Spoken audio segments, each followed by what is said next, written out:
Please subscribe my channel. Jio ಹತ್ರ ಬಂದು ಕೇಳ್ತಾರೆ, ನೀವು ಯಾವ ವಿಷಯದ ಬಗ್ಗೆ ಮಾತಾಡ್ತಿದ್ರಿ? ಆಗ ಡಿಸ್ಕ್ಮೆಟ್ ಹೇಳ್ತಾನೆ, ನಾನು ಜಿಯೋ ಹತ್ರ ನನ್ನ ಫೀಲಿಂಗ್ಸ್ನ ಶೇರ್ ಮಾಡ್ಕೋತಿದ್ದೆ ಅಂತ ಹೇಳಿ ಪ್ರೊಫೆಸರ್ ಯು ಮುಂದೆ ಜಿಯುಗೆ ಹೇಳ್ತಾನೆ, ನಾನು ನಿನ್ನನ್ನು ತುಂಬ ಇಷ್ಟಪಡ್ತಿದ್ದೀನಿ, ನೀನು ನನಗೆ ಒಂದು ಚಾನ್ಸ್ ಕೊಡಬೇಕು. ಆಗ ಜಿಯು ಅವನನ್ನ ರಿಜೆಕ್ಟ್ ಮಾಡ್ತಾಳೆ. ಅವಳ ಮಾತನ್ನ ಕೇಳ್ತಿದ್ದಾಗೆ ಡಿಸ್ಕ್ಮೆಟ್ ಅಲ್ಲಿಂದ ಹೊರಟೋಗ್ತಾನೆ. ಜಿಯು ಕೂಡ ಹೋಗೋದಿಕ್ಕೆ ಅಂತ ಹೋಗ್ತಾಳೆ. ಆಗ ಪ್ರೊಫೆಸರ್ ಯು ಹೇಳ್ತಾರೆ, ನಿಂತ್ಕೋ, ನಾನು ನಿನ್ನನ್ನು ಎಲ್ಲಿಗೋ ಕರ್ಕೊಂಡೋಗ್ಬೇಕು. ಯು ಬೈಕ್ ಹತ್ರ ಬರ್ತಾಳೆ. ಜಿಯುಗೆ ಎಲಿಮೇಟ್ ಹಾಕಿ ಇಬ್ರು ಕೂಡ ಬೈಕಲ್ಲಿ ಅಲ್ಲಿಂದ ಹೊರಟೋಗ್ತಾರೆ. ಇದಾದ್ಮೇಲೆ ಪ್ರೊಫೆಸರ್ ಜಿಯುನ ಒಂದು ಎತ್ತರವಾದ ಜಾಗಕ್ಕೆ ಕರ್ಕೊಂಡ್ ಬರ್ತಾರೆ. ಅಲ್ಲಿ ನಿಂತ್ಕೊಂಡು ನೋಡಿದ್ರೆ ಲೈಟಿಂಗ್ಸ್ ಎಲ್ಲ ತುಂಬಾ ಚೆನ್ನಾಗಿ ಕಾಣಿಸ್ತಾ ಇರುತ್ತೆ. ಜಿಯು ತುಂಬಾ ಸಂತೋಷವಾಗಿರ್ತಾಳೆ. ಆಗ ಪ್ರೊಫೆಸರ್ ಹೇಳ್ತಾರೆ, ನಮ್ಮಿಬ್ರಿಗೂ ಸೂಟ್ ಆಗಲ್ಲ, ನೀನ್ ತುಂಬಾ ಕ್ಯೂಟ್ ಆಗಿದ್ಯಾ, ಹೆಂಗಾಗಿದ್ಯಾ ಅಂತ ಹೇಳಿ ಮಾತಾಡೋದಿಕ್ಕೆ ಶುರು ಮಾಡ್ತಾರೆ. ಅವ್ರ ಮಾತು ಕೇಳಿ ಜಿಯುಗೆ ತುಂಬಾನೇ ಕೋಪ ಬರುತ್ತೆ. ಈ ವಿಷಯ ಹೇಳೋದಕ್ಕೆ ಇಷ್ಟು ಒಳ್ಳೆ ಜಾಗಕ್ಕೆ ಕರ್ಕೊಂಡು ಬಂದಿದ್ದೀರಾ ಅಂತ ಹೇಳಿ ಅಲ್ಲಿಂದ ಹೋಗೋದಿಕ್ಕೆ ಅಂತ ಹೋಗ್ತಾಳೆ. ಆಗ ಪ್ರೊಫೆಸರ್ ಹೇಳ್ತಾರೆ, ನಾನು ನಿನ್ನನ್ನು ಇಷ್ಟಪಡ್ತಿದ್ದೀನಿ. ಮಾತು ಕೇಳಿ ಜಿಯುಗೆ ತುಂಬಾ ಖುಷಿ ಆಗುತ್ತೆ, ಸ್ಮೈಲ್ ಮಾಡ್ತಾಳೆ. ಆಗ ಹೇಳ್ತಾರೆ, ನಾನು ನಿನಗೆ ಕೆಲವೊಂದು ಪ್ರಶ್ನೆ ಕೇಳಬೇಕು. ಆಗ ಜಿಯು ಹೇಳ್ತಾಳೆ, ಅದ್ಯಾವ ಪ್ರಶ್ನೆ ಬೇಕಾದ್ರೂ ಕೇಳಬಹುದು. ಆಗ ಹೇಳ್ತಾನೆ, ನಾನು ನಿನ್ನನ್ನು ಕೇಳಬೇಕು ಅಂದ್ಕೊಂಡಿರೋ ಪ್ರಶ್ನೆ ತುಂಬಾ ವರ್ಷದಿಂದ ನನ್ನ ತಲೆಯಲ್ಲಿದೆ, ಅದರಿಂದ ನೀನು ಯೋಚನೆ ಮಾಡಿ ಉತ್ತರ ಕೊಡಬೇಕಾಗುತ್ತೆ. ಅವನ ಮಾತು ಕೇಳಿದ್ಮೇಲೆ ಯು ಬೈಕ್ ಬಗ್ಗೆ ಎಲ್ಲ ಡೀಟೇಲ್ಸನ್ನು ಹೇಳ್ತಾಳೆ. ಅವಳ ಮಾತು ಕೇಳಿ ಪ್ರೊಫೆಸರ್ ತುಂಬಾನೇ ಇಂಪ್ರೆಸ್ ಆಗ್ತಾರೆ. ನಿನಗೆ ಬೈಕ್ ಬಗ್ಗೆ ಹೇಗ್ ಗೊತ್ತು ಅಂತ ಕೇಳ್ತಾನೆ. ಆಗ ಜಿಯು ಹೇಳ್ತಾಳೆ, ನನಗೂ ಕೂಡ ಬೈಕ್ ಅಂದ್ರೆ ತುಂಬಾನೇ ಇಷ್ಟ. ನಾವು ಯಾರನ್ನ ಪ್ರೀತಿ ಮಾಡ್ತೀವೋ ಅವ್ರ ಜೊತೆಗೆ ಅವ್ರ ಇಷ್ಟ ಕಷ್ಟನೂ ಕೂಡ ಇಷ್ಟಪಡಬೇಕಾಗುತ್ತೆ. ನಾನು ಕೂಡ ನಿಮ್ಮನ್ನ ಇಷ್ಟಪಡ್ತಿದ್ದೀನಿ. ಜಿಯು ಮಾತು ಕೇಳಿ ಸ್ಮೈಲ್ ಮಾಡ್ತಾನೆ. ಆಗ ಜಿಯು ಪ್ರೊಫೆಸರ್ ನನ್ನ ಬಾಯ್ ಫ್ರೆಂಡ್ ಆದ್ರು ಅಂತ ಹೇಳಿ ತುಂಬಾನೇ ಖುಷಿ ಪಡ್ತಾಳೆ. ಜಿಯುನ ಮನೆಗೆ ಡ್ರಾಪ್ ಮಾಡೋದಿಕ್ಕೆ ಅಂತ ಕರ್ಕೊಂಡು ಹೋಗ್ತಾನೆ. ಜಿಯು ಹೋಗ್ತಿರ್ಬೇಕಾದ್ರೆ ಕೆನ್ನೆಗೆ ಕಿಸ್ ಮಾಡಿ ಬಾಯ್ ಅಂತ ಹೇಳಿ ಅಲ್ಲಿಂದ ಹೋಗ್ತಾಳೆ. ಮತ್ತೊಂದ್ ಕಡೆ ಯಾಂಗಿ ಶೂಯಿ ಜೊತೆಲಿ ಬ್ಯಾಗ್ ತಗೊಳ್ಳೋದಿಕ್ಕೆ ಅಂತ ಬಂದಿರ್ತಾರೆ. ಶೂಯಿ ಹೇಳ್ತಾಳೆ, ನೀನ್ ಅಷ್ಟೊಂದು ಬಿಸಿ ಆದ್ಮೇಲೆ ಯಾಕೆ ಬಂದೆ ಬ್ಯಾಗ್ ತಗೊಳ್ಳೋದಿಕ್ಕೆ? ಆಗ ಯಾಂಗಿ ಹೇಳ್ತಾನೆ, ನನ್ನ ಕಂಪ್ನಿಲಿ ಎಲ್ಲ ತುಂಬಾ ಚೆನ್ನಾಗಿ ನಡೀತಾ ಇದೆ, ನಾನು ಫ್ರೀಯಾಗೇ ಇದ್ದೀನಿ. ಆಗ ಶೂಯಿ ಯೋಚನೆ ಮಾಡೋದಿಕ್ಕೆ ಶುರು ಮಾಡ್ತಾಳೆ. ಡಾರ್ಕ್ ಕೋರ್ಸ್ ಕಂಪ್ನಿ ತುಂಬಾ ಚೆನ್ನಾಗಿ ನಡೀತಿದೆ, ಆದ್ರೆ ಶಿಯಾನ್ ಕಂಪ್ನಿ ಯಾಕೆ ಪ್ರಾಬ್ಲಮ್ ಅಲ್ಲಿ ಇದೆ ಅಂತ ಯೋಚನೆ ಮಾಡಿ ಯಾಂಗಿ ಶೂಯಿ ಅಲ್ಲಿಂದ ಹೋಗ್ತಿರ್ಬೇಕಾದ್ರೆ ಯು ಜೊತೆ ಶಾಪಿಂಗ್ ಮಾಡೋದಿಕ್ಕೆ ಅಂತ ಮಾಲಿಗೆ ಬಂದಿರ್ತಾಳೆ. ಅಲ್ಲಿ ಯಾಂಗಿ ಶೂಯಿ ಜೊತೆಲಿ ಇರೋದನ್ನ ನೋಡಿ ಶೂಯಿ ಯಾಂಗಿ ಜೊತೆ ಏನ್ ಮಾಡ್ತಿದ್ದಾಳೆ ಅಂತ ಯೋಚನೆ ಮಾಡಿ ಕೈನ ಇಟ್ಕೊಂಡು ಅವ್ರನ್ನ ಫಾಲೋ ಮಾಡ್ಕೊಂಡು ಬರ್ತಾಳೆ. ಶೂಯಿ ಯಾಂಗಿ ಒಂದು ರೆಸ್ಟೋರೆಂಟ್ ಬಂದಿರ್ತಾರೆ. ಯು ಶೂಯಿನ ನೋಡ್ತಾ ಹೇಳ್ತಾಳೆ, ಏನ್ ಕೋಇನ್ಸಿಡೆನ್ಸ್, ನೀವು ಕೂಡ ನನಗೆ ಇಲ್ಲೇ ಸಿಕ್ಕಿದ್ದೀರಾ. ಆಗ ಶೂಯಿ ಯು ಇಬ್ರು ಕೂಡ ಕೈ ಇಟ್ಕೊಂಡಿರೋದನ್ನ ನೋಡಿ ಶಾಕ್ ಆಗ್ತಾಳೆ. ಶೂಯಿನ ಡಿನ್ನರ್ ಮಾಡೋದಕ್ಕೆ ಕೇಳ್ತಿರ್ಬೇಕಾದ್ರೆ ಯಾಂಗಿ ಹೇಳ್ತಾನೆ, ನೀವ್ಯಾಕೆ ನಮ್ ಜೊತೆ ಡಿನ್ನರ್ ಮಾಡಬಾರ್ದು? ಅವನ ಮಾತನ್ನ ಕೇಳ್ತಿದ್ದಾಗೆ ಶೂಯಿ ಪಕ್ಕ ಜಿಯು ಕೂತ್ಕೋತಾಳೆ. ಆರ್ಡರ್ ಮಾಡಿದ್ದ ಊಟ ಬರುತ್ತೆ. ಜಿಯು ಊಟದ ಫೋಟೋ ತೆಗೆದು ಶಿಯಾನ್ಗೆ ಸೆಂಡ್ ಮಾಡ್ತಾಳೆ. ಈ ಊಟನ ಶೂಯಿನೇ ಆರ್ಡರ್ ಮಾಡಿದ್ದು. ಯಾಂಗಿ ಶೂಯಿಗೆ ಡಿಫ್ರೆಂಟ್ ಫುಡ್ ನ ಟ್ರೈ ಮಾಡೋದಕ್ಕೆ ಹೇಳ್ತಿದ್ರೆ ಜಿಯುಗೆ ಅದನ್ನ ನೋಡಿ ಸ್ವಲ್ಪ ಕೂಡ ಇಷ್ಟ ಆಗ್ತಿರಲ್ಲ. ಅವಳು ಶೂಯಿ ಪ್ಲೇಟ್ಗೆ ಮ್ಯಾಂಗೋ ಫುಡ್ ನ ಬಡಿಸಿ ಹೇಳ್ತಾಳೆ, ನಮ್ಮ ಅಂಕಲ್ಗೆ ನಿಮ್ ಊರಿನ ಹೋಮ್ ಟೌನ್ ತುಂಬಾ ಇಷ್ಟ ಆಗಿದೆ. ಆಗ ಯಾಂಗಿ ಶೂಯಿನ ಕೇಳ್ತೇನೆ, ನ್ಯೂ ಇಯರ್ ದಿವಸ ನಿಮ್ ಮನೆಗೆ ಬಂದಾಗ ನೀನ್ ಯಾಕೆ ಕೇಳಿಲ್ಲ ನಿಮ್ ಊರಿನ ಹೋಮ್ ಟೌನ್ ಮೆಮರೀಸ್ ಇಷ್ಟು ಚೆನ್ನಾಗಿರುತ್ತೆ ಅಂತ? ಜಿಯುಗೆ ಅವನ್ ಮಾತು ಕೇಳಿ ಮತ್ತಷ್ಟು ಕೋಪ ಹೆಚ್ಚಾಗುತ್ತೆ. ಅವಳ ಅಂಕಲ್ ಶಿಯಾನ್ಗೆ ಮೆಸೇಜ್ ಮಾಡಿ ಹೇಳ್ತಾಳೆ, ಶೂಯಿ ಬೇಕು ಅಂದ್ರೆ ನೀವು ಆಕ್ಟಿವ್ ಆಗಿ ಮೂವ್ ಆನ್ ಆಗ್ಲೇಬೇಕು. ಒಂದ್ ಕಡೆ ಶಿಯಾನ್ ಅಪ್ಸೆಟ್ ಇಂದ ಕೂತಿರ್ತಾನೆ. ಜಿಯು ಮೆಸೇಜ್ ಬರುತ್ತೆ. ಆ ಮೆಸೇಜ್ ನ ಓದ್ತಿದ್ದಾಗೆ ಅಲ್ಲಿಂದ ಎದ್ದೋಗ್ತಾನೆ. ಶೂಯಿ ಮನೆ ಹತ್ರ ಬಂದು ಕಾರಲ್ಲೇ ಕೂತಿರ್ತಾನೆ. ಮತ್ತೊಂದ್ ಕಡೆ ಶೂಯಿ ಮಲ್ಕೊಂಡು ರೆಸ್ಟ್ ಮಾಡ್ತಿರ್ತಾಳೆ. ಅವಳಿಗೆ ಹುಷಾರಿರೋದಿಲ್ಲ. ಜೋರಾಗಿ ಮಳೆ ಬರ್ತಿರುತ್ತೆ. ಬಟ್ಟೆನ ಹಾರಾಕಿರ್ತಾಳೆ. ಅದನ್ನ ತಗೋತಾಳೆ. ಅವಳಿಗೆ ಹುಷಾರಿಲ್ದಲೇ ಇರೋದ್ರಿಂದ ಹಾಸ್ಪಿಟಲ್ಗೆ ಹೋಗೋದಿಕ್ಕೆ ಅಂತ ಛತ್ರಿ ತಗೊಂಡು ಹೋಗ್ತಿರ್ತಾಳೆ. ಶಿಯಾನ್ ಶೂಯಿ ಹೋಗ್ತಿರೋದನ್ನ ನೋಡಿ ಶೂಯಿ ಅಂತ ಜೋರಾಗಿ ಕೂಗ್ತಾನೆ. ಅವಳು ಹಿಂದೆ ತಿರುಗಿ ನೋಡ್ತಾಳೆ. ಅವಳಿಗೆ ಹುಷಾರಿಲ್ದಲೇ ಇರೋದ್ರಿಂದ ಸರಿಯಾಗಿ ಏನು ಕೂಡ ಕಾಣಿಸ್ತಾ ಇರಲ್ಲ. ಅವಳು ಭ್ರಮೆ ಅಂತ ತಿಳ್ಕೊಂಡು ಮತ್ತೆ ಹಾಸ್ಪಿಟಲ್ ಹಾಸ್ಪಿಟಲ್ಗೆ ಹೋಗೋದಕ್ಕೆ ಅಂತ ಹೋಗ್ತಾಳೆ. ಆಗ ಶಿಯಾನ್ ಮತ್ತೆ ಶೂಯಿನ ಕೂಗ್ತಾನೆ. ಆಗ ಅವಳು ಹಿಂದೆ ತಿರುಗಿ ನೋಡ್ತಾಳೆ. ಶಿಯಾನ್ ಕೂಡ ಕಾರಿಂದ ಇಳಿದು ಛತ್ರಿನ ಇಟ್ಕೊಂಡಿರ್ತಾನೆ. ಶೂಯಿ ಶಿಯಾನ್ ಇಬ್ರು ಕೂಡ ಒಬ್ರು ಮುಖಾನ ಒಬ್ರು ನೋಡ್ಕೋತಿರ್ಬೇಕಾದ್ರೆ ಶಿಯಾನ್ ಕೇಳ್ತಾನೆ, ನೀನು ಎಲ್ಲಿಗೆ ಹೋಗ್ತಿದ್ಯಾ? ಆಗ ಶೂಯಿ ಹೇಳ್ತಾಳೆ, ನನಗೆ ಹುಷಾರಿಲ್ಲ, ಹಾಸ್ಪಿಟಲ್ಗೆ ಹೋಗ್ತಿದ್ದೀನಿ. ಆಗ ಶಿಯಾನ್ ಹೇಳ್ತಾನೆ, ಬಂದು ಕಾರಲ್ಲಿ ಕೂತ್ಕೋ. ಇಬ್ರು ಕೂಡ ಜೊತೆಲಿ ಕಾರಲ್ಲಿ ಕೂತ್ಕೊಂಡು ಹಾಸ್ಪಿಟಲ್ಗೆ ಹೋಗ್ತಿರ್ಬೇಕಾದ್ರೆ ಶೂಯಿ ತುಂಬಾನೇ ಅಪ್ಸೆಟ್ ಆಗಿರ್ತಾಳೆ. ಶಿಯಾನ್ ಜೊತೆ ಮಾತಾಡೋದಿಕ್ಕೆ ಅವಳಿಗೆ ಧೈರ್ಯ ಸಾಲ್ತಿರಲ್ಲ. ಶಿಯಾನ್ ಜೊತೆ ಮಾತಾಡೋದಕ್ಕೆ ನನ್ನ ಹತ್ರ ಯಾವುದೇ ವಿಷಯ ಇಲ್ಲ, ತಪ್ಪೆಲ್ಲ ನಂದೆ ಅಂತ ಹೇಳಿ ಅಳ್ತಿರ್ಬೇಕಾದ್ರೆ ಶಿಯಾನ್ ಕೂಡ ಅವಳು ಅಳ್ತಿರೋದನ್ನ ನೋಡಿ ಕಣ್ಣೀರು ಒರೆಸ್ಕೊಳ್ಳೋದಿಕ್ಕೆ ಅಂತ ಟಿಶ್ಯೂ ಪೇಪರ್ನ ಕೊಡೋದಿಕ್ಕೆ ಹೋಗ್ತಾನೆ. ಅದನ್ನ ನೋಡಿ ಶೂಯಿಗೆ ಮತ್ತಷ್ಟು ನೋವಾಗುತ್ತೆ. ಮತ್ತೆ ಜಾಸ್ತಿ ಅಳೋದಿಕ್ಕೆ ಶುರು ಮಾಡ್ತಾಳೆ. ಸ್ವಲ್ಪ ಸಮಯ ಆದ್ಮೇಲೆ ಹಾಸ್ಪಿಟಲ್ಗೆ ಬರ್ತಾಳೆ. ಅವಳಿಗೆ ಬ್ಲಡ್ ಚೆಕ್ಅಪ್ ಇರುತ್ತೆ. ಶೂಯಿ ಕೇಳ್ತಾಳೆ, ನನಗೆ ಫೀವರ್ ಅಷ್ಟೇ, ಬ್ಲಡ್ ನ ತಗೊಳ್ಳೇಬೇಕಾ? ಆದ್ರೆ ನರ್ಸ್ ಅವಳ ಪ್ರಶ್ನೆಗೆ ಯಾವುದೇ ಉತ್ತರ ಕೂಡ ಕೊಡೋದಿಲ್ಲ. ಶೂಯಿಗೆ ತುಂಬಾನೇ ಭಯ ಆಗ್ತಿರುತ್ತೆ. ಶಿಯಾನ್ ಅವನ ಕೈಯಿಂದ ಶೂಯಿಗೆ ಭಯ ಆಗ್ದಾಗೆ ಅವಳ ಕಣ್ಣನ್ನ ಕವರ್ ಮಾಡ್ಕೋತಾನೆ. ಇಬ್ರು ಕೂಡ ರಿಪೋರ್ಟ್ಗಾಗಿ ಕಾಯ್ತಾ ಕೂತಿರ್ಬೇಕಾದ್ರೆ ಶಿಯಾನ್ ಕೇಳ್ತಾನೆ, ಕಾರಲ್ಲಿ ನೀನು ಯಾಕೆ ಅಳ್ತಾ ಇದ್ದೆ? ಆಗ ಶೂಯಿ ಏನನ್ನೋ ಹೇಳ್ಬೇಕು ಅಂತ ಹೋಗ್ತಾಳೆ.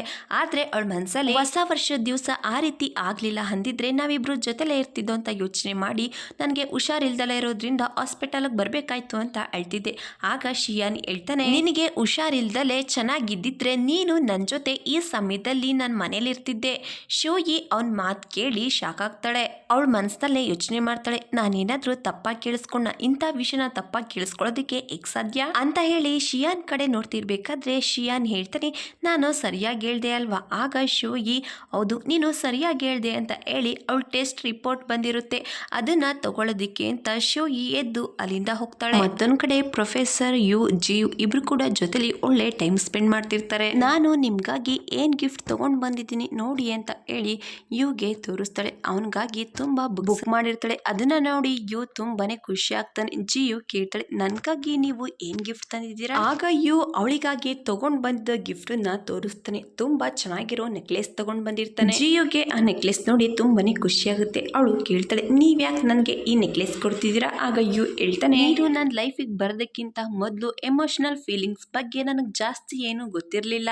ನಾನು ಎಲ್ಲಿದ್ದೀನಿ, ಯಾರ ಜೊತೆ ಇದ್ದೀನಿ, ಏನ್ ಮಾಡ್ತಿದ್ದೀನಿ ಅನ್ನೋದೇ ನನಗೆ ಗೊತ್ತಾಗ್ತಿರ್ಲಿಲ್ಲ ಅಂತ ಹೇಳಿ ಅವನ್ ತಗೊಂಡ್ ಬಂದಿದ್ದ ನೆಕ್ಲೆಸ್ ನ ಜಿಯು ಕತ್ತಿಗೆ ಹಾಕಿ ಕೆನ್ನೆಗೆ ಕಿಸ್ ಮಾಡ್ತಾನೆ.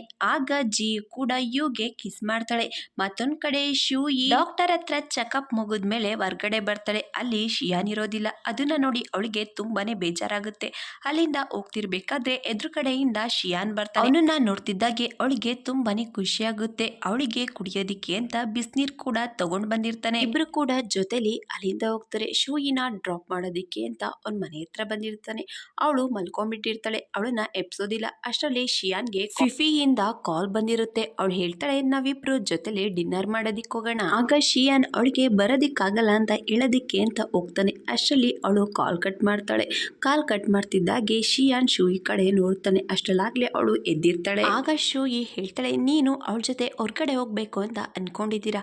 ಆಗ ಶಿಯಾನ್ ಕೇಳ್ತಾನೆ, ನಿನ್ಗೆ ಏನನ್ಸುತ್ತೆ, ನಾನು ಏನ್ ಮಾಡ್ಬೇಕು? ನಾನು ಅವಳ ಜೊತೆ ಹೋಗ್ಬೇಕಾ ಬೇಡವಾ ಅಂತ ಕೇಳ್ತಾನೆ. ಆಗ ಶೂಯಿ ಹೇಳ್ತಾಳೆ, ನಾನ್ ಯಾಕೆ ಹೋಗಿ ಅಂತ ಹೇಳಿ ಅವಳ ಜೊತೆ ಡಿನ್ನರ್ ಮಾಡೋದಿಕ್ಕೆ ಹೋಗ್ಬೇಡಿ ಅಂತ ಹೇಳ್ತಾಳೆ. ಆಗ ಶಿಯಾನ್ ಕೇಳ್ತಾನೆ, ಯಾಕೆ ಹೋಗ್ಬಾರ್ದು? ಆಗ ಶೂಯಿ ಹೇಳ್ತಾಳೆ, ಯಾಕಂದ್ರೆ ಇವತ್ತಿನ ವಾತಾವರಣ ಸ್ವಲ್ಪ ಕೂಡ ಚೆನ್ನಾಗಿಲ್ಲ ಅಂತ ಹೇಳಿ ಸುಳ್ಳು ಹೇಳ್ತಾಳೆ. ಆದ್ರೆ ಶಿಯಾನ್ ಅವಳಿಂದ ಬೇರೆ ಉತ್ತರನೇ ಎಕ್ಸ್ಪೆಕ್ಟ್ ಮಾಡಿರ್ತಾನೆ. ಅವಳ ಮಾತನ್ನ ಇಗ್ನೋರ್ ಮಾಡಿ ಹೇಳ್ತಾನೆ, ನೀನು ಮನೆಗೆ ಹೋಗಿ ಬೇಗ ಮಲ್ಕೋ. ಆಗ ಅವಳು ಕಾರಿಂದ ಇಳಿದು ಅಲ್ಲಿಂದ ಹೋಗ್ತಾಳೆ. ನೆಕ್ಸ್ಟ್ ಡೇ ಶೂಯಿ ಹಾಸ್ಪಿಟಲ್ಗೆ ಬಂದಿರ್ತಾಳೆ ಡ್ರಿಪ್ಸ್ ಹಾಕ್ಸ್ಕೊಳ್ಳೋದಿಕ್ಕೆ ಅಂತ. ಅದೇ ಸಮಯಕ್ಕೆ ಜಿಯು ಇಂದ ಶೂಯಿಗೆ ಕಾಲ್ ಬರುತ್ತೆ. ಅವಳು ಹೇಳ್ತಾಳೆ, ನಾನು ನಾಳೆಯಿಂದ ಕೆಲ್ಸಕ್ಕೆ ಬರ್ಬೇಕು ಅಂತ ಅನ್ಕೊಂಡಿದ್ದೀನಿ, ಬರಬಹುದಾ ಅಂತ ಕೇಳ್ತಾಳೆ. ಆಗ ಶೂಯಿ ಹೇಳ್ತಾಳೆ, ನನ್ಗೆ ಹುಷಾರಿಲ್ಲ, ನಾನೀಗ ಹಾಸ್ಪಿಟಲ್ ನಲ್ಲಿದ್ದೀನಿ. ಆಗ ಜಿಯು ಕೇಳ್ತಾಳೆ, ನಿಮ್ ಜೊತೆ ಯಾರಿದ್ದಾರೆ? ಆಗ ಶೂಯಿ ಹೇಳ್ತಾಳೆ, ಯಾರು ಇಲ್ಲ, ನಾನು ಒಬ್ಳೇ ಇದ್ದೀನಿ. ಅಷ್ಟರಲ್ಲಿ ನರ್ಸ್ ಅವಳಿಗೆ ಡ್ರಿಪ್ಸ್ ಹಾಕೋದಿಕ್ಕೆ ಅಂತ ಕರೀತಾರೆ. ಆಗ ಶೂಯಿ ಜಿಯುಗೆ ಹೇಳ್ತಾಳೆ, ನಾನು ಡ್ರಿಪ್ಸ್ ಹಾಕ್ಸ್ಕೊಳ್ಳೋದಕ್ಕೆ ಹೋಗ್ಬೇಕು, ನರ್ಸ್ ನನ್ನನ್ನ ಕರೀತಿದ್ದಾರೆ ಅಂತ ಹೇಳಿ ಕಾಲ್ ಕಟ್ ಮಾಡ್ತಾಳೆ. ಅವಳ ಮಾತನ್ನ ಕೇಳಿದ್ಮೇಲೆ ಜಿಯು ಶಿಯಾನ್ ಹತ್ರ ಬರ್ತಾಳೆ. ಅವನ್ಗೆ ವಿಷಯ ಹೇಳೋದಕ್ಕೆ ಉಲ್ಟಾ ಸೀದಾ ಮಾತಾಡ್ತಿರ್ತಾಳೆ. ಆಗ ಶಿಯಾನ್ಗೂ ಕೂಡ ಅರ್ಥ ಆಗುತ್ತೆ, ಇವಳು ಏನೋ ಹೇಳೋದಿಕ್ ಬಂದಿದ್ದಾಳೆ ಅಂತ. ಏನ್ ಹೇಳ್ಬೇಕು ಅನ್ಕೊಂಡಿದ್ಯಾ ಹೇಳು ಅಂತ ಹೇಳಿದ ತಕ್ಷಣ ಜಿಯು ಒಂದೇ ಸಾರಿ ಎಲ್ಲಾ ವಿಷಯನೂ ಹೇಳ್ತಾಳೆ. ಶೂಯಿಗೆ ಹುಷಾರಿಲ್ಲ, ಅವಳೀಗ ಹಾಸ್ಪಿಟಲ್ ನಲ್ಲಿ ಡ್ರಿಪ್ಸ್ ಹಾಕ್ಸ್ಕೊತಾ ಇದ್ದಾಳೆ, ಅವಳ ಜೊತೆ ಯಾರು ಇಲ್ಲ, ಅವಳು ಒಬ್ಳೇ ಇದ್ದಾಳೆ. ಜಿಯು ಮಾತ್ ಕೇಳಿದ್ಮೇಲೆ ಶಿಯಾನ್ ಏನನ್ನು ಮಾತಾಡ್ದಲೆ ಅಲ್ಲಿಂದ ಎದ್ದೋಗ್ತಾನೆ. Shui drips ಹಾಕಿಸ್ಕೊಂಡು ಮಲ್ಕೊಂಡಿರ್ತಾಳೆ. ಕೂತ್ಕೊಂಡಿರ್ತಾಳೆ. ಶಿಯಾನ್ ಅವಳ ಪಕ್ಕ ಕೂತ್ಕೊಂಡು ಅವಳನ್ನ ನೋಡ್ತಾ ಇರ್ತಾನೆ, ಆದ್ರೆ ಅವಳನ್ನ ಎಬ್ಸಿರೋದಿಲ್ಲ. ಶೂಯಿ ಕಣ್ಬಿಟ್ಟು ನೋಡಿದಾಗ ಶಿಯಾನ್ ಅವಳ ಪಕ್ಕ ಕೂತಿರ್ತಾನೆ. ಅವಳು ಶಿಯಾನ್ನ ನೋಡಿ ಕೇಳ್ತಾಳೆ, ನೀನ್ ಯಾವಾಗ ಇಲ್ಲಿಗೆ ಬಂದೆ? ಆಗ ಶಿಯಾನ್ ಹೇಳ್ತಾನೆ, ನೀನ್ ಒಬ್ಳೆ ಹಾಸ್ಪಿಟಲ್ಗೆ ಡ್ರಿಪ್ಸ್ ಹಾಕ್ಸ್ಕೊಳಕ್ ಬಂದಿದ್ಯಾ? ಆಗ ಶೂಯಿ ಕೇಳ್ತಾಳೆ, ನೀನು ನನ್ಗಾಗಿ ನಿನ್ ಕೆಲಸ ಬಿಟ್ಟು ಬಂದಿದ್ದೀರಾ? ಆಗ ಶಿಯಾನ್ ಹೇಳ್ತಾನೆ, ನಿನ್ಗೆ ನನ್ ಪ್ರಾಬ್ಲಮ್ ಅಲ್ಲಿ ಇದ್ರೆ ಗೊತ್ತಾಗುತ್ತೆ, ಆದ್ರೆ ನನ್ಗೆ ಗೊತ್ತಾಗೋದಿಲ್ಲ ಅಂತ ಅನ್ಕೊಂಡಿದ್ಯಾ ಅಂತ ಕೇಳ್ತಾನೆ. ಎದುರುಗಡೆ ಕೂತಿದ್ದ ಹುಡುಗಿ ಹಾಸ್ಪಿಟಲ್ ಅಲ್ಲಿ ಇದ್ದಾಗ ಈ ರೀತಿ ಎಲ್ಲ ಮಾತಾಡಬಾರ್ದು, ಪ್ರೀತಿಯಿಂದ ಮಾತಾಡ್ಬೇಕು ಅಂತ ಹೇಳ್ತಾರೆ. ಇಬ್ರು ಕೂಡ ಆ ಹುಡುಗಿ ಮಾತನ್ನ ಕೇಳಿಸ್ಕೊತಾರೆ. ಶೂಯಿ ಅಳದಕ್ಕೆ ಶುರು ಮಾಡ್ತಾಳೆ. ಶಿಯಾನ್ ಕೇಳ್ತಾನೆ, ನೀನು ಬರೋದಿಲ್ವಾ, ಇಲ್ಲೇ ಇರ್ತೀಯಾ? ಆಗ ಶೂಯಿ ಶಿಯಾನ್ಗೆ ಕೋಟನ್ನ ಕೊಟ್ಟು ಹೇಳ್ತಾಳೆ, ನನ್ನ ಕೈಲಿ ಎಳೋದಿಕ್ಕಾಗ್ತಿಲ್ಲ, ನನ್ನನ್ನ ಎತ್ಕೊಂಡು ಹೋಗ್ತೀರಾ? ಆಗ ಶಿಯಾನ್ ಹೇಳ್ತಾನೆ, ಮತ್ತೆ ನೀನ್ ಆಕ್ಟಿಂಗ್ ನ ಶುರು ಮಾಡ್ದ? ಆಗ ಶೂಯಿ ನಾನು ಆಕ್ಟ್ ಮಾಡ್ತಿಲ್ಲ ಅಂತ ಹೇಳಿ ಹೇಳೋದಿಕ್ಕೆ ಅಂತ ಹೋಗ್ತಾಳೆ, ಆದ್ರೆ ಅವಳ ಕೈಲಿ ಎದ್ದು ನಡೆಯೋದಿಕ್ಕೆ ಆಗ್ತಾ ಇರಲ್ಲ. ಶಿಯಾನ್ ಕೂಡ ಅದನ್ನ ನೋಡಿ ಶೂಯಿನ ಎತ್ಕೊಂಡು ಕರ್ಕೊಂಡು ಹೋಗ್ತಿರ್ಬೇಕಾದ್ರೆ ಶೂಯಿ ಶಿಯಾನ್ಗೆ ಹೇಳ್ತಾಳೆ, ನಾನ್ ಮೊದ್ಲು ನನ್ನ ಕೆಲ್ಸಕ್ಕಾಗಿ ನಿಮ್ಮನ್ನ ಅಪ್ರೋಚ್ ಮಾಡಿದೆ, ಆದ್ರೆ ನನ್ಗೆ ಯಾವಾಗ ನಿಮ್ ಮೇಲೆ ಪ್ರೀತಿ ಆಯ್ತು ಅಂತ ನನ್ಗೆ ಗೊತ್ತಾಗ್ಲಿಲ್ಲ ಅಂತ ಹೇಳ್ತಾಳೆ. ಶಿಯಾನ್ ಏನನ್ನು ಮಾತಾಡ್ದಲೆ ಶೂಯಿ ಮಾತನ್ನ ಸೈಲೆಂಟ್ ಆಗಿ ಕೇಳಿಸ್ಕೊತಾ ಇರ್ತಾನೆ. ಅವಳು ಶಿಯಾನ್ಗೆ ಎಲ್ಲಾ ವಿಷಯನೂ ಹೇಳ್ತಾಳೆ. ಕೊನೆಯಲ್ಲಿ ಶಿಯಾನ್ ಸರಿ ಅಂತ ಹೇಳ್ತಾನೆ. ಆಗ ಶೂಯಿ ಹೇಳ್ತಾಳೆ, ಈಗಲೂ ಕೂಡ ನಿಮ್ಗೆ ನನ್ ಮೇಲೆ ಕೋಪ ಇದೆಯಾ ಅಥವಾ ಇಲ್ವಾ, ಏನಾದ್ರೂ ಮಾತಾಡಿ. ಆದ್ರೆ ಶಿಯಾನ್ ಶೂಯಿನ ಪ್ರೀತಿಯಿಂದ ನೋಡ್ತಾ ಇರ್ತಾನೆ. ಶೂಯಿನ ಮನೆ ಹತ್ರ ಡ್ರಾಪ್ ಮಾಡೋದಿಕ್ಕೆ ಅಂತ ಬರ್ತಾನೆ. ಆಗ ಶೂಯಿ ಕೇಳ್ತಾಳೆ, ನನ್ ಮೇಲೆ ನಿಮ್ಗೆ ಇನ್ನು ಕೋಪ ಇದೆಯಾ, ಬೇಕಾದ್ರೆ ನನ್ನನ್ನ ನೀವು ಟೆಸ್ಟ್ ಮಾಡಬಹುದು ಅಂತ ಹೇಳ್ತಾಳೆ. ಆಗ ಶಿಯಾನ್ ಪ್ರೀತಿಯಿಂದ ಅವಳ ಗಡ್ಡದ ಹತ್ರ ಕೈ ಇಟ್ಟು, ನಾನ್ ಯಾಕೆ ನಿನ್ನ ಟೆಸ್ಟ್ ಮಾಡ್ಲಿ ಅಂತ ಹೇಳ್ತಾಳೆ. ಶೂಯಿ ಕಾರಿಂದ ಇಳಿದು ಹೋಗ್ತಿರ್ಬೇಕಾದ್ರೆ ಶಿಯಾನ್ ಹೇಳ್ತಾನೆ, ನಿನ್ ಫೋನನ್ನ ಬಿಟ್ಟೋಗ್ತಿದ್ಯಾ? ಆಗ ಶೂಯಿ ಬಂದು ಅವನ ಕೈಲಿದ್ದ ಫೋನನ್ನ ತಗೊಳ್ಳೋದಿಕ್ಕೆ ಅಂತ ಹೋಗ್ತಾಳೆ. ಆಗ ಶಿಯಾನ್ ಫೋನನ್ನ ಕೆಳಗಡೆ ಬೀಳಿಸಿ, ನೀನು ಏನೋ ಮರ್ತೋಗ್ತಿದ್ಯಾ ಅಂತ ಹೇಳ್ತಾನೆ. ಆಗ ಶೂಯಿ ನನ್ನನ್ನ ಕೇರ್ಫುಲ್ ಆಗಿ ನೋಡ್ಕೊಂಡಿದ್ದಕ್ಕೆ ಥ್ಯಾಂಕ್ಸ್ ಅಂತ ಹೇಳ್ತಾಳೆ. ಆಗ ಶಿಯಾನ್ ಫೋನ್ ಕೊಡ್ತಾನೆ, ಅಲ್ಲಿಂದ ಹೊರಟೋಗ್ತಾಳೆ. ಇದಾದ್ಮೇಲೆ ಶೂಯಿ ಜಿಯುಗೆ ಮೆಸೇಜ್ ಮಾಡಿ ಕೇಳ್ತಾಳೆ, ನಿನ್ನ ಅಂಕಲ್ ಫೋನ್ ನಂಬರ್ ವೀಲ್ ಚಾಟ್ನ ನನಗೆ ಕಳಿಸು. ಆಗ ಜಿಯು ಕೇಳ್ತಾಳೆ, ಯಾಕೆ ನನ್ನ ಅಂಕಲ್ ಫೋನ್ ನಂಬರು ನಿಮ್ಮ ಹತ್ರ ಇಲ್ವಾ? ಆಗ ಶೂಯಿ ಹೇಳ್ತಾಳೆ, ಮಿಸ್ ಆಗಿ ಡಿಲೀಟ್ ಆಗಿದೆ. ಆಗ ಜಿಯು ಫೋನ್ ನಂಬರ್ ವೀಲ್ ಚಾಟ್ನ ಕಳಿಸ್ತಾಳೆ. ತಕ್ಷಣ ಶೂಯಿ ಶಿಯಾನ್ಗೆ ಮೆಸೇಜ್ ಮಾಡ್ತಾಳೆ. ಶಿಯಾನ್ ಕೂಡ ಶೂಯಿ ಮಾಡಿದ ಮೆಸೇಜ್ಗೆ ರಿಪ್ಲೈ ಮಾಡ್ತಾರೆ. ಇಬ್ರು ಕೂಡ ಅವ್ರ ಮನಸ್ಸಿಂದ ಮಾತಾಡೋದಕ್ಕೆ ಶುರು ಮಾಡ್ತಾರೆ. ಶೂಯಿ ಶಿಯಾನ್ ಜೊತೆ ಇಷ್ಟು ದಿವಸ ಮಾತಾಡಿಲ್ದಲೇ ಇರೋದ್ರಿಂದ ಶಿಯಾನ್ ಜೊತೆ ಮಾತಾಡ್ತಿದ್ರೆ ಅವಳಿಗೆ ಸಮಯ ಹೋಗ್ತಿರೋದೇ ಗೊತ್ತಾಗ್ತಿರಲ್ಲ. ಶಿಯಾನ್ ಶೂಯಿ ಮಾಡಿರೋ ಮೆಸೇಜಸ್ ನ ನೋಡಿ ಸ್ಮೈಲ್ ಮಾಡ್ತಿರ್ತಾನೆ. ನೆಕ್ಸ್ಟ್ ಡೇ ಶೂಯಿ ಕಂಪ್ನಿಗೆ ಬಂದಿರ್ತಾಳೆ. ನೋಡೋದಕ್ಕೆ ತುಂಬಾನೇ ಖುಷಿಯಾಗಿರ್ತಾಳೆ, ಯಾಕಂದ್ರೆ ಶಿಯಾ ಅವಳ ಮಧ್ಯೆ ಇದ್ದ ಮಿಸ್ಅಂಡರ್ಸ್ಟ್ಯಾಂಡಿಂಗು ದೂರಾಗಿ ಅವರಿಬ್ರು ಚೆನ್ನಾಗಿರ್ತಾರೆ. ಕಂಪ್ನಿಯಿಂದ ಹೊರಗಡೆ ಬರ್ತಾಳೆ. ಅವಳಿಗಾಗಿ ಯಾಂಗಿ ಕಾಯ್ತಾ ನಿಂತಿರ್ತಾನೆ. ಅವ್ನ್ ಕೇಳ್ತಾನೆ, ನಿನ್ಗೆ ಹುಷಾರಿಲ್ಲ ಅಂತ ಗೊತ್ತಾಯ್ತು, ಈಗ ಹೇಗಿದ್ಯಾ? ಆಗ ಶೂಯಿ ಹೇಳ್ತಾನೆ, ನಾನೀಗ ಆರಾಮಾಗಿದ್ದೀನಿ. ಆಗ ಯಾಂಗಿ ಹೇಳ್ತಾನೆ, ಮೊದಲಿಗಿಂತ ನೀನು ಇನ್ನೂ ಚೆನ್ನಾಗಿ ಕಾಣಿಸ್ತಿದ್ಯಾ? ಆಗ ಶೂಯಿ ಹೇಳ್ತಾಳೆ, ನಾನ್ ನಿನ್ ಜೊತೆ ಮಾತಾಡ್ಬೇಕು. ಆಗ ಯಾಂಗಿ ಹೇಳ್ತಾನೆ, ಸರಿ, ನಾವಿಬ್ರು ಲಂಚ್ ಮಾಡ್ತಾ ಮಾತಾಡೋಣ. ಇಬ್ರು ಕೂಡ ಊಟಕ್ಕೆ ಅಂತ ಬಂದಿರ್ತಾರೆ. ಊಟ ಮಾಡ್ತಾ ಶೂಯಿ ಹೇಳ್ತಾಳೆ, ನನ್ನ ಶಿಯಾನ್ ಮಧ್ಯೆ ಇದ್ದ ಮಿಸ್ಅಂಡರ್ಸ್ಟ್ಯಾಂಡಿಂಗ್ ದೂರ ಆಯ್ತು, ಈಗ ನಾವಿಬ್ರು ಜೊತೆಲಿದ್ದೀವಿ. ಆಗ ಯಾಂಗಿ ಹೇಳ್ತಾನೆ, ನಿಮ್ಮಿಬ್ರು ಮಧ್ಯೆ ಇದ್ದ ಮಿಸ್ಅಂಡರ್ಸ್ಟ್ಯಾಂಡಿಂಗು ಇಷ್ಟ ಬೇಗ ದೂರ ಆಗೋದಕ್ಕೆ ಹೇಗ್ ಸಾಧ್ಯ? ಶಿಯಾನ್ ಕಂಪ್ನಿಲಿ ಅಷ್ಟೊಂದು ಸಮಸ್ಯೆ ಇದೆ. ಆಗ ಶೂಯಿ ಯೋಚನೆ ಮಾಡೋದಕ್ಕೆ ಶುರು ಮಾಡ್ತಾಳೆ. ಶಿಯಾನ್ ಕಂಪ್ನಿಲಿ ಇಷ್ಟೆಲ್ಲ ಪ್ರಾಬ್ಲಮ್ಸ್ ಇದ್ರು ನನ್ನ ಎಷ್ಟು ಕೇರ್ ಮಾಡ್ತಾನೆ ಅಂತ ಹೇಳಿ ತುಂಬಾನೇ ಖುಷಿ ಆಗ್ತಾನೆ. ಆಗ ಯಾಂಗಿ ಹೇಳ್ತಾನೆ, ಶಿಯಾನ್ ನಿನ್ನ ಅಕ್ಸೆಪ್ಟ್ ಮಾಡಿರಬಹುದು, ಆದ್ರೆ ನಾನ್ ನಿನ್ನ ಫಾಲೋ ಮಾಡೋದನ್ನ ನಿಲ್ಸೋದಿಲ್ಲ, ನಾನು ಶಿಯಾನ್ ವಿರುದ್ಧ ಗೆಲ್ಲೇಬೇಕು. ಆಗ ಶೂಯಿ ಹೇಳ್ತಾಳೆ, ಶಿಯಾನ್ ನನ್ನನ್ನ ಯಾವ ರೀತಿ ಟ್ರೀಟ್ ಮಾಡಿದ್ರು ಅವನ್ ಮೇಲಿರೋ ಪ್ರೀತಿ ನನಗೆ ಸ್ವಲ್ಪ ಕೂಡ ಕಡಿಮೆ ಆಗೋದಿಲ್ಲ, ನಾನು ಯಾವಾಗ್ಲೂ ಅವನ ಜೊತೆಲೇ ಇರ್ತೀನಿ. ಮತ್ತೊಂದ್ ಕಡೆ ಶಿಂಗ್ಸೋಗೆ ಚಿನ್ಲಿಯಿಂದ ಕಾಲ್ ಬರುತ್ತೆ, ಶಿಯಾನ್ ಕಂಪ್ನಿಲಿ ಇಂಟರ್ವ್ಯೂ ಇದೆ ಅಂತ. ಮತ್ತೊಂದ್ ಕಡೆ ಗುಹಾನ್ ಅಂಕಲ್ ಗಾನ್ ಜೊತೆ ಡ್ರಿಂಕ್ ಮಾಡ್ತಿರ್ಬೇಕಾದ್ರೆ ಅವ್ರು ಹೇಳ್ತಾರೆ, ನಿನಗೆ ಹೊಸ ಅಮ್ಮ ಆಗ್ಬೇಕಾಗಿರೋರು ನಮ್ ರಿಲೇಶನ್ಶಿಪ್ ನ ಪಬ್ಲಿಕ್ ಆಗಿ ಅನೌನ್ಸ್ ಮಾಡೋದಕ್ಕೆ ಭಯ ಪಡ್ತಿದ್ದಾರೆ, ಇನ್ನು ಅವರು ತಯಾರಿಲ್ಲ. ಆಗ ಗುಹಾನ್ ಹೇಳ್ತಾನೆ, ಡ್ಯಾಡ್, ನಾನು ಅವ್ರನ್ನ ಮೀಟ್ ಮಾಡಿ ಮಾತಾಡ್ಬೇಕು ಅನ್ಕೊಂಡಿದೀನಿ, ಮಾತಾಡಬಹುದಾ? ಆಗ ಅಂಕಲ್ ಗಾನ್ ಹೇಳ್ತಾರೆ, ನಾನು ಅವ್ರ ಜೊತೆ ಮಾತಾಡಿ ನಿನಗೆ ಹೇಳ್ತೀನಿ. ಅಷ್ಟರಲ್ಲಿ ಮಿಸ್ ಇಯಿಂದ ಅಂಕಲ್ ಗಾನ್ಗೆ ಕಾಲ್ ಬರುತ್ತೆ. ಅಂಕಲ್ ಗಾನ್ ಮಿಸ್ ಇ ಮನೆಗೆ ಬರ್ತಾರೆ. ಅವ್ರ ಕಾಲಿಗೆ ಏಟಾಗಿರುತ್ತೆ. ಆಗ ಗಾನ್ ಮಿಸ್ ಇನ ಕೇಳ್ತಾರೆ, ಗುಹಾನ್ ನಿನ್ನನ್ನ ಮೀಟ್ ಮಾಡ್ಬೇಕು ಅಂತ ಅನ್ಕೊಂಡಿದ್ದಾನೆ. ಆಗ ಮಿಸ್ ಇ ಹೇಳ್ತಾರೆ, ಇದ್ರ ಬಗ್ಗೆ ನಾನು ಯೋಚನೆ ಮಾಡಿ ಹೇಳ್ತೀನಿ. ನೆಕ್ಸ್ಟ್ ಡೇ ಶಿಯಾನ್ ಅವನ್ ಕಂಪ್ನಿಗೆ ಬರ್ತಿರ್ಬೇಕಾದ್ರೆ ಶೂಯಿ ಜೊತೆ ಫೋನಲ್ಲಿ ಮಾತಾಡ್ಕೊಂಡು ಬರ್ತಿರ್ತಾನೆ. ಅದೇ ಸಮಯಕ್ಕೆ ಶಿಂಗ್ಸೋ ಕೂಡ ಶಿಯಾನ್ ಕಂಪ್ನಿಗೆ ಬಂದಿರ್ತಾನೆ.